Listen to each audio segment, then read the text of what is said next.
On July 26, 1951, a cart pulled up on London's South Bank.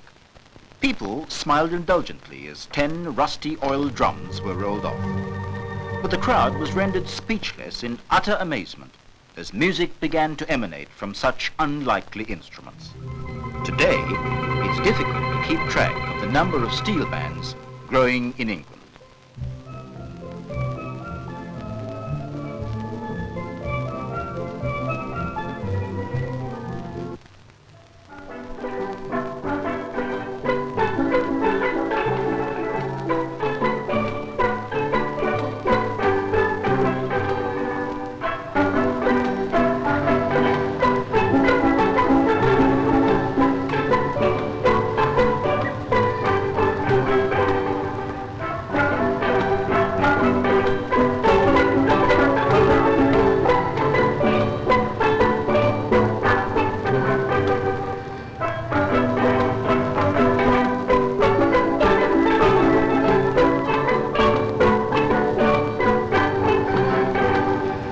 Way back in 1967, 68, we had quite a number of girls coming over from the West Indies.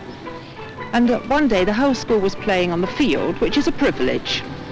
And this particular band of girls made a nuisance of themselves, and as a punishment, I took them off the field and said that they had to play on the small area underneath my office window. I went back indoors, continued to work in my office, and then suddenly I noticed that the whole tenor of sound from outside had changed. I looked out of my office window to find that not only were the girls who were being punished playing underneath my window on the hardcore, but the whole of the school had come off to see what was going on, because the girls were playing a rhythmic West Indian game and everybody else had come to join in with them.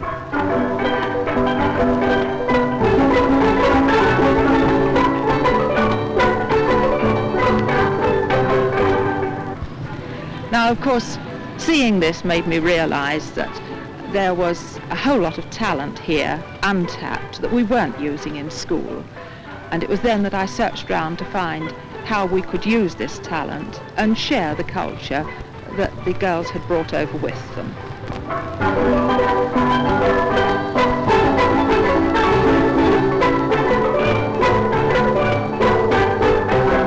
Well, it's a pity that they don't know the background, behind that music. Because take for instance, in 1940, Cyprian Sunday morning, Port of Spain, Trinidad, I was arrested for this music. Yeah, and charged. They charged possession for more than 20 in a crowd. I was deemed rogue and vagabond. I couldn't go back to school about this. And anyway, I feel so amazed to see these children, they're doing their thing and they're quite happy about it.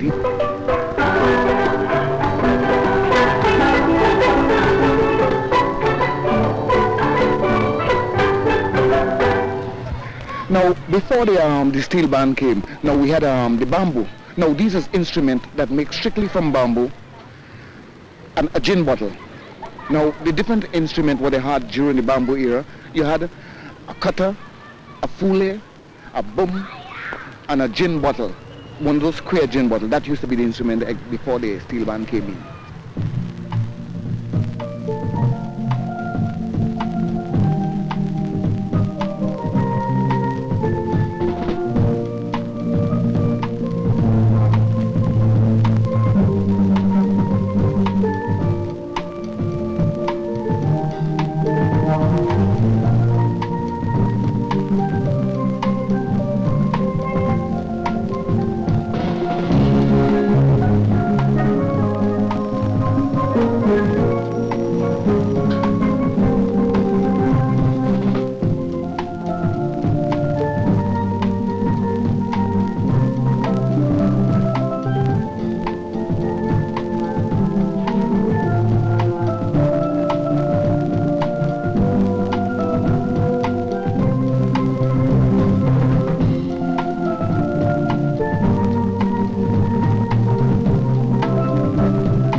At this moment, we are going through a very serious problem. I've started teaching the steel band in the schools with a gentleman by the name of Selwyn Batiste from 1970. And at this moment, they are very good steel bands, and the agents and people who give parties, they employ these bands, these school bands, thinking that they have to pay no money, only giving them sometimes £5 or £6 for transport. And it poses a very serious problem with the guys who are doing the steel band professionally. It's against the rule of the school, the authorities, for the school bands to charge a fee. So the agents and these people who are giving party, they use that.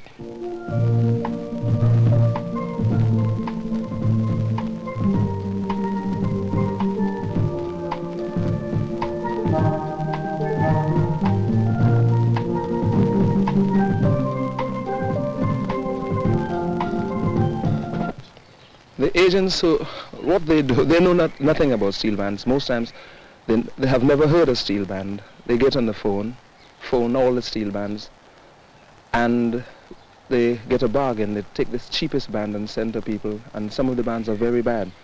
So what happens is this, that the very good bands charge a reasonable fee, but it's not accepted by the agents. They are looking for the cheapest band, and then you get a bad band to your function.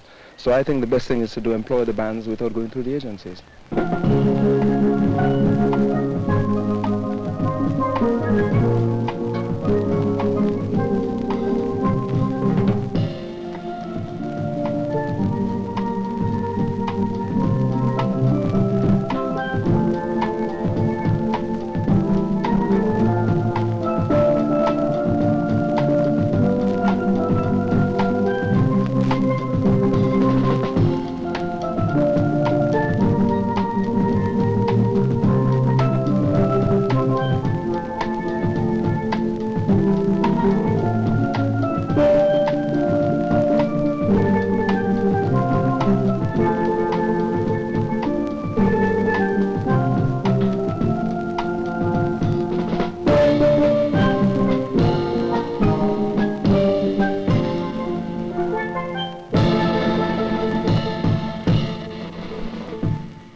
These guys, gig men, and you can call them hustlers too, they are playing the steel bands, music that have started about 20 years ago. It's Yellowbird, Jamaica, Farewell Island in the Sun, going around on the tables, and the people, the European people, most of them have never seen a good steel band.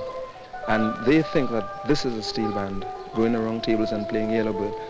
But the steel band is a very good instrument which can play any type of music, from Chopin's to reggae, soul, pop, anything. But the gig men, they are killing steel band. When one considers the tonal effects which can be produced from these rusty drums, it's just amazing. But then to obtain the best drums to be transformed into musical instruments is very difficult here in London. Again, tuning is another major problem because of the excessive amount of noise involved.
Hand tuning is an art of amazing natural musical skill bordering on genius. The concentration, the rapt devotion, the final ecstasy as the last touch is given and the pan is pronounced perfect. This, taken with the controlled use of the crude tuning instrument, become a marvel of poetry in motion. It is astonishing that in 9 out of 10 cases, a pan tuner knows not a single note of music.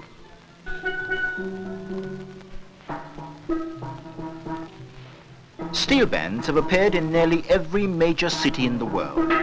What a timid beginning to an art which encompasses the masterpieces of all the great musicians.